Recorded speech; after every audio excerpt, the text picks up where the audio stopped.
Assalamualaikum warahmatullahi wabarakatuh, Bu Siti Komaria beserta teman-teman sekalian. Sebelumnya perkenalkan, saya Gebi Sukma dengan NPM 0220101062. Dalam video ini saya akan mempresentasikan mengenai analisa saham dari PT Jiwi Kimia Tbk, mata kuliah pasar modal. Untuk materi pembahasan pada video ini mencakup 4 pokok pembahasan, yakni yang pertama ada profil perusahaan, analisis fundamental, analisis teknikal, beserta analisis portofolio saham. Yang pertama ada profil perusahaan. PT Pabrik Kertas Jiwi Kimia itu merupakan perusahaan yang bergerak di bidang pembuatan kertas, produk kertas, kemasan, dan lain-lain. Lalu perusahaan ini tuh memulai produksi komersialnya pada tahun 1977. Lalu ada pula rangkaian produk Jiwi Kimia mencakup produk bernilai tambah seperti kertas khusus, kertas fotokopi, kertas wood free tanpa lapisan, kertas coklat industri, kertas tanpa karbon, dan berbagai alat tulis sekolah dan juga alat tulis kantor. Seperti buku tulis, lalu ada pembalut, buku bersampul tebal, buku gambar, amplop, kertas kontinu, folder file, dan lain-lain. Lalu perusahaan ini pun merupakan salah satu pabrik kertas dari Asia Pulp and Paper atau APP Sinarmas di Indonesia yang aktif mempromosikan daur ulang kertas bekas, di mana serat daur ulang itu tuh digunakan untuk membuat berbagai produk kertas halus dan alat tulis Jiwi Kimia. Nah, perusahaan ini tuh memperoleh berbagai sertifikasi yang memberikan verifikasi dari pihak ketiga atas komitmennya terhadap proses produksi yang efisien dan berkelanjutan. Selain itu, salah satu prestasi dari PT Pabrik Kertas Jiwi Kimia ini yakni perusahaan masuk ke jajaran 50 perusahaan publik berkinerja terbaik di Indonesia versi Forbes Indonesia. Penghargaan ini tuh mencerminkan bahwa Jiwi Kimia konsisten dalam mempertahankan pertumbuhan yang berkelanjutan di tengah tantangan ekonomi global dan juga pasca pandemi. Oke, selanjutnya ada visi misi perusahaan, di mana visinya yakni menciptakan warisan dengan menjadi produsen kertas terbaik di dunia. Lalu dengan misi memanfaatkan sumber daya yang terbatas untuk menjalankan proses produksi yang hijau, aman, dan efisien untuk menyediakan produk dengan kualitas terbaik untuk setiap kebutuhan pelanggan dan memaksimalkan nilai pemegang saham. Selanjutnya ada kepemilikan saham TKIM ini diantaranya 59,67% dimiliki oleh PT Parinusa Eka Persada dan selanjutnya sebesar 40,33% milik masyarakat. Nah, harga saham TKIM per 28 Desember 2022 itu sebesar 7.325 dengan market capitalization sebesar 23,8 triliun. Next, yakni analisis fundamental perusahaan. Kebutuhan produk olahan kertas yang semakin meningkat membuat PT Jiwi Kimia mendapatkan pendanaan dari IPO. TKIM pertama kali melakukan perdagangan saham di lantai bursa pada 3 April 1990. Jumlah saham perdana yang dilakukan terdiri dari saham penawaran dan saham pendiri.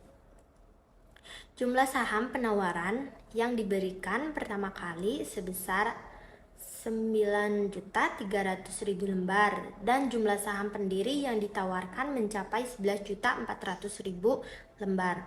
Ini membuat total jumlah saham yang diperdagangkan mencapai 20.700.000 lembar. Total dari saham yang ditawarkan bila dikonversi mencapai 44,93% dari keseluruhan yang dimiliki oleh perusahaan. Pada saat pertama kali melakukan penjualan saham ditawarkan dengan harga 9.500 dan dana yang terkumpul dari penjualan saham pertama kali oleh perusahaan itu mencapai miliar 350 juta. Oke, next yakni ada rasio profitabilitas dimulai dari return on asset. ROA pada perusahaan ini mengalami peningkatan sebesar 4,63% dibandingkan dengan ROA pada tahun 2021, tepatnya di kuartal 4 yang hanya sebesar 7,90%. Sedangkan pada kuartal 3 tahun ini sebesar 12,53%. Ini menandakan bahwa keuntungan yang didapatkan oleh perusahaan terus meningkat. Selain itu, ROE atau Return on Equity perusahaan juga sama-sama mengalami peningkatan yang cukup signifikan, yakni sebesar 6,5%. Nah, pada kedua rasio ini tuh menunjukkan bahwa seberapa besar kemampuan perusahaan menghasilkan laba bersih dari ekuitas yang dimiliki. Peningkatan kedua rasio pada perusahaan ini berarti bahwa perusahaan dikatakan sanggup untuk memaksimalkan tingkat pengembalian ekuitas serta peningkatan aset untuk menghasilkan laba bersih.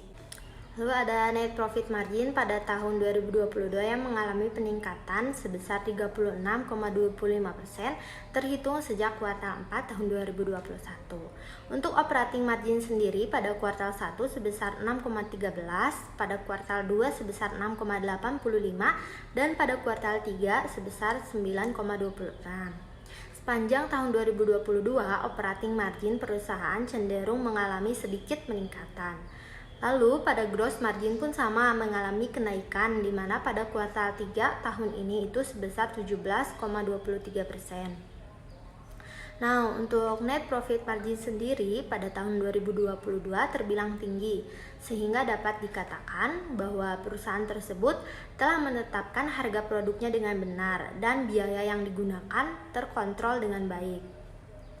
Untuk GPM sendiri pada kuartal 3 ini terbilang bagus dibandingkan dengan kuartal sebelumnya, karena menunjukkan adanya peningkatan keefektivitasan perusahaan dalam pengendalian biaya barang dan produksi.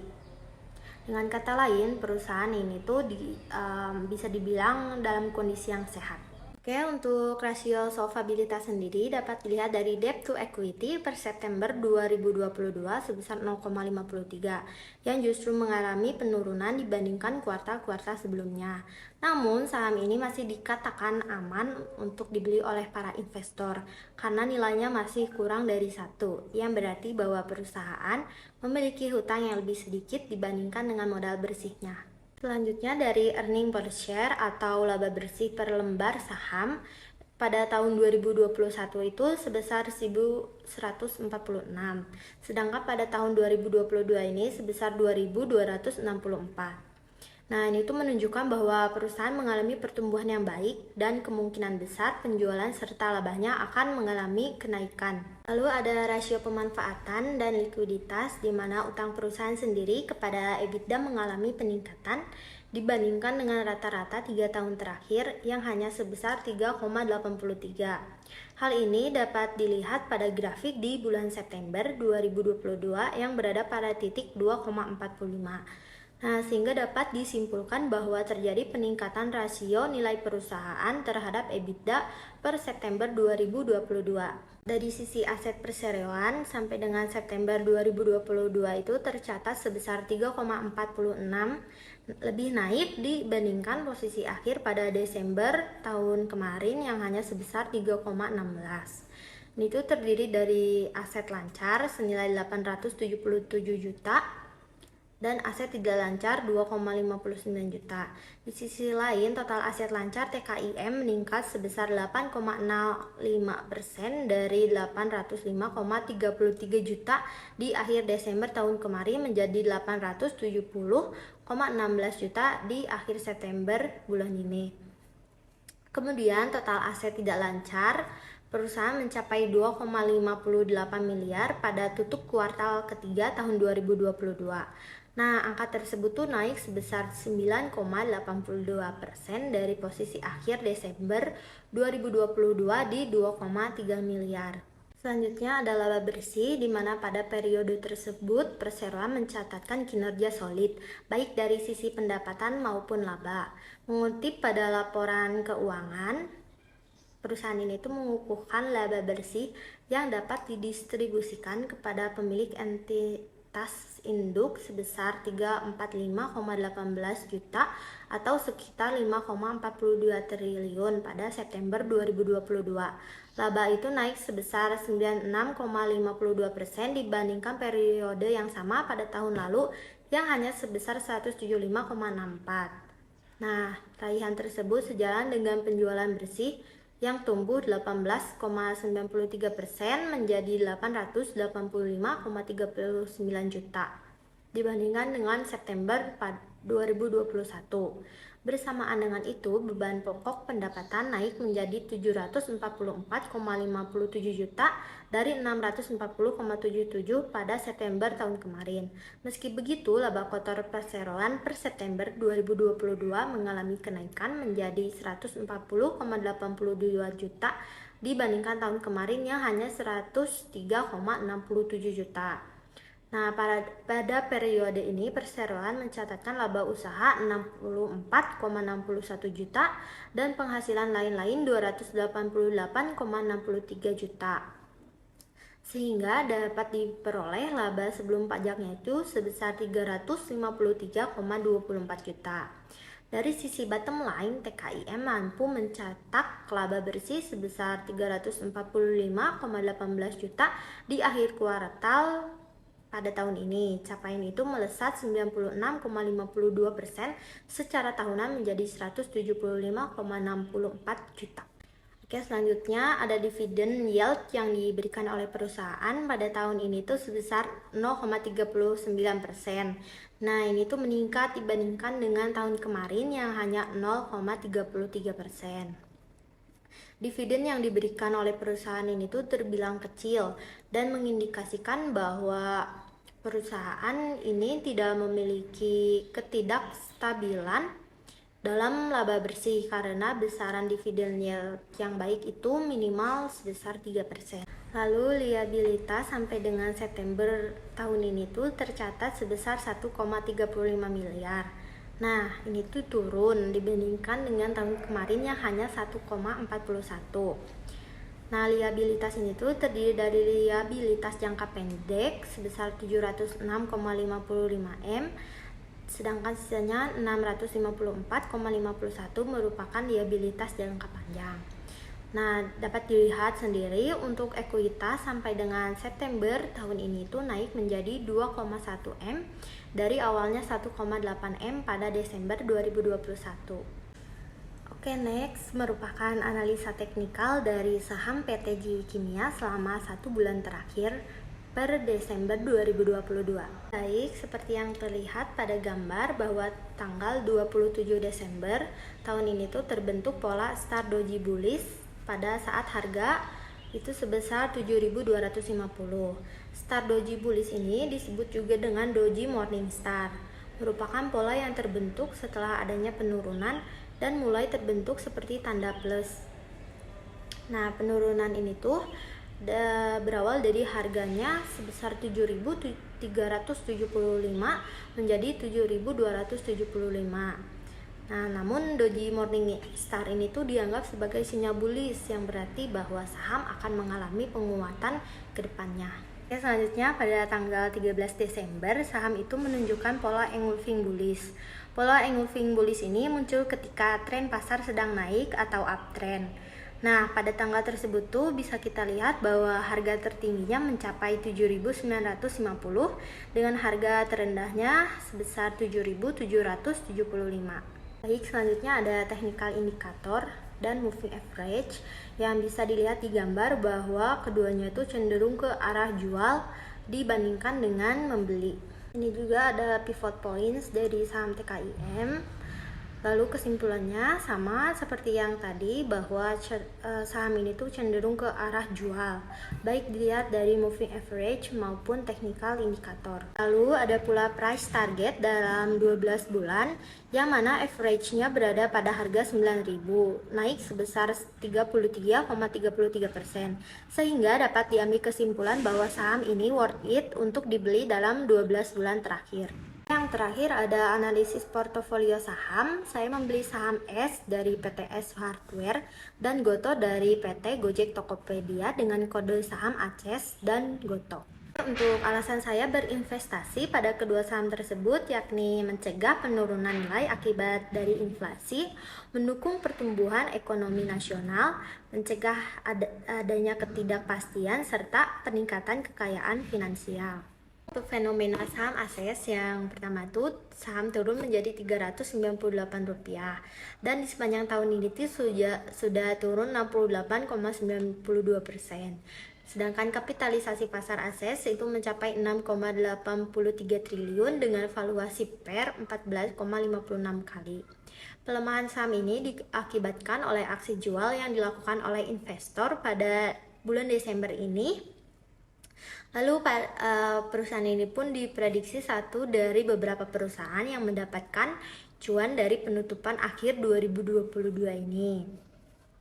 Nah, hal ini itu didukung atas kecenderungan penjualan yang meningkat di setiap menjelang penutupan tahun.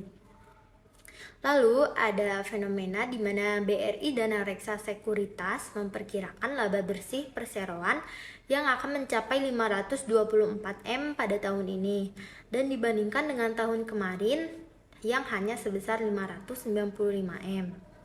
Lalu ada pendapatan perseroan juga diperkirakan mencapai 6,75 triliun pada tahun ini yang dibandingkan dengan tahun kemarin hanya sebesar 6,52 triliun. Nah, mengapa saya memilih saham ACES ini? Karena kan menurut saya barang produksi dari PT Hardware Indonesia Tbk atau ACES sendiri cenderung lebih tahan dalam menghadapi potensi pelemahan daya beli masyarakat. Ini tuh mengingat bahwa konsumen perusahaan ini merupakan retail perlengkapan rumah tangga dan gaya hidup konsumen yang menurut saya tuh didominasi oleh kelas menengah ke atas. Pada saat membeli, harga saham ini tuh sedang mengalami penurunan. Yang harga terakhirnya tuh sebesar 408. Namun sampai saat ini tuh saya sendiri belum menjual saham S ini dikarenakan saya ingin melakukan investasi jangka panjang pada saham ini dan tentunya dividen yang akan diberikan kepada investor perusahaan ini. Jadi sampai saat ini pun saya belum menjual saham tersebut. Untuk fenomena saham Goto itu yang pertama ada sekuritas yang menyebutkan bahwa PT Gojek Tokopedia menjadi satu dari beberapa saham teknologi pilihan teratas untuk tahun 2023. Potensi profitabilitas perseroan datang lebih cepat dibandingkan perkiraan semula. Nah, hal itu sejalan dengan keputusan manajemen untuk menaikkan biaya komisi berkisar 0,8 sampai 0,9 poin yang berlaku sejak efektif 2 Januari 2023, sedangkan biaya pengiriman yang meningkat dengan rata-rata mencapai 0,5 sampai 1,5 poin. Lalu pergerakan saham teknologi ini tuh diperkirakan mulai bangkit pada tahun depan seiring dengan faktor kenaikan upah dan menjelang pemilu tahun 2024. Saya membeli saham Goto ini tuh pada harga 100 banyak 2 lot. Karena menurut saya pergerakan saham teknologi itu ya mulai bagus di tahun depan. Itu tuh seiring dengan faktor yang tadi, faktor kenaikan dan menjelang pemilu tahun 2024. Ini tuh menjadi salah satu alasan saya juga dalam membeli saham Goto. Sekian dan terima kasih. Mohon maaf jika masih terdapat kekeliruan dalam penyampaian materi saya. Wassalamualaikum warahmatullahi wabarakatuh.